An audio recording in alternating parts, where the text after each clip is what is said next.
Berikut ini posisi amplopnya, masih posisi tersegel, hadirin sekalian. Sekali lagi kami ingatkan kepada calon presiden untuk mendengarkan secara seksama, karena pertanyaan ini hanya akan dibacakan satu kali.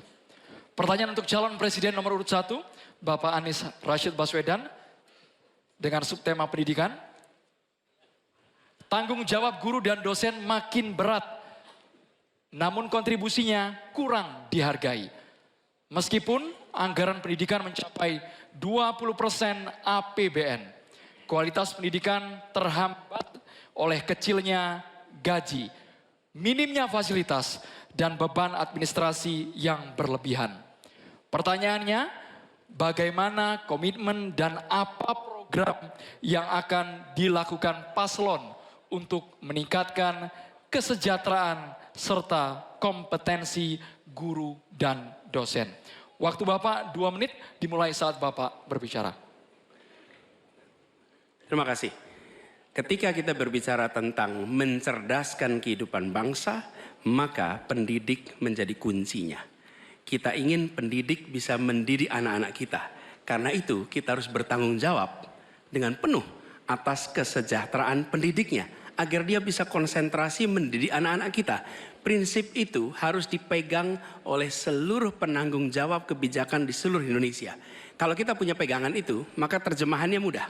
Terjemahannya adalah pertanyaan, apakah tenaga pendidik di tempat Anda bertanggung jawab sudah mendapatkan penghasilan yang adil, penghasilan yang setara.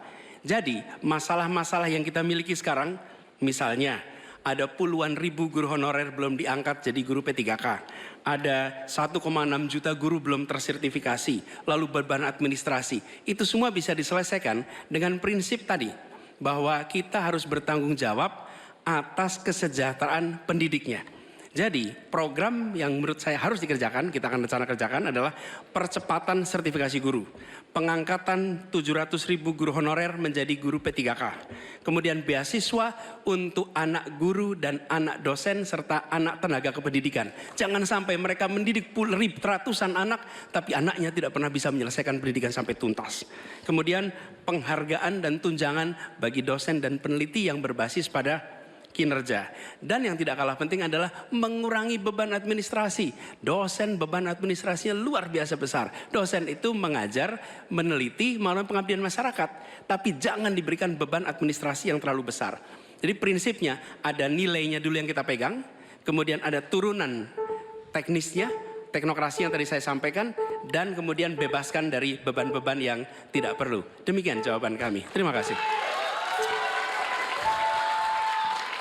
Selanjutnya kami persilakan kepada calon presiden nomor urut 2, Bapak Prabowo Subianto, untuk menanggapi atas jawaban yang disampaikan oleh Bapak Anies Baswedan.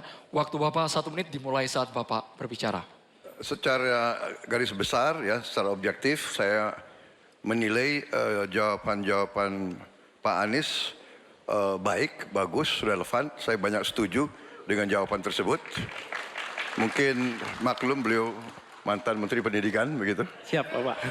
Tapi enggak, saya sangat sependapat. Saya mau nambahkan bahwa kita harus mengaudit, mengkaji sekarang sistem kita ini baik atau tidak.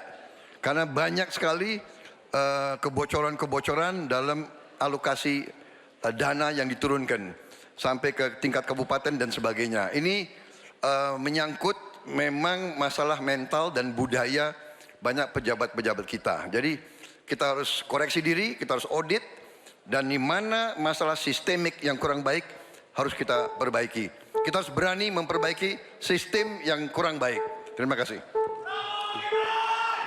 Masih ada waktu Bapak.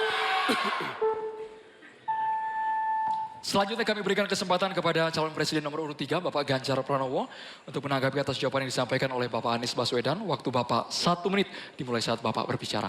Kalau pendidikan mau maju, maka fasilitas mesti diberikan. Negara harus hadir dan makin inklusi. Nah, ketika kita bicara pada pendidiknya atau gurunya, saya mau bercerita pengalaman saja. Ketika guru SMA, SMK, SLB diberikan pada provinsi, maka pada saat itu yang saya tanya pertama adalah, berapa gajimu? 300.000 Pak. Sungguh tidak adil pemerintah ini. Maka pada saat itu saya sampaikan, kasih gaji sesuai UMP yang ada di Jawa Tengah, UMK yang ada di Jawa Tengah, tambah 10%. Baru kemudian kita dorong proses sertifikasi dan peningkatan kapasitas. Kami punya aplikasi namanya Bolpen. Ini bimbingan teknis online dan pendampingan untuk memberikan bantuan kepada guru memanfaatkan teknologi untuk memberikan pengajaran yang bermutu.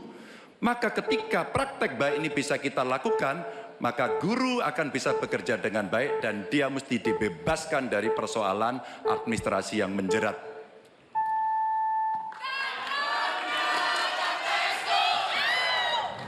Selanjutnya, calon presiden nomor urut 1 Bapak Anies Baswedan untuk merespon tanggapan dari calon presiden nomor urut 2 dan juga calon presiden nomor urut 3. Waktu Bapak 1 menit dimulai saat Bapak berbicara. Terima kasih Pak Prabowo, terima kasih Pak Ganjar atas kesepemahaman ya terkait persoalan ini. Dan memang kita harus melihat pengeluaran di bidang pendidikan jangan dipandang sebagai cost, sebagai biaya, tapi pandanglah sebagai investasi. Karena itu negara jangan pelit kalau bicara tentang investasi di bidang pendidikan. Dan jangan pelit kalau sama guru. Jangan pernah kita memberikan yang seminim mungkin untuk guru. Berikan yang adil sehingga mereka bisa konsentrasi. Dan kami cerita sedikit yang kita kerjakan di Jakarta. PAUD, guru-guru PAUD mendapatkan hibah di Jakarta. Kemudian guru-guru agama kita berikan bantuan.